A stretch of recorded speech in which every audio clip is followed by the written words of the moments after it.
Ciao, sono Marco. Sono Michaela. Sono Roberto. Mi chiamo Vanni. Sono Filippo. E sono iscritto a Solidarietà Veneto. Lavoro da 15 anni, ma ho deciso di iscrivermi al Fondo Solidarietà Veneto solo un anno e mezzo fa.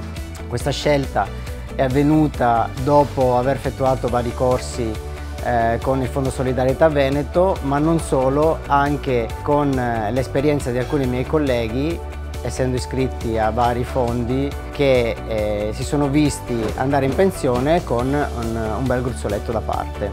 Anni fa avevo aperto un fondo pensione assicurativo, del quale non beneficiavo della quota parte azienda, quindi ho deciso di trasferire questo fondo all'interno di Solidarietà Veneto, dove non solo ho trasferito i soldi, ma sono riuscito a portarmi con me i 10 anni del fondo precedente.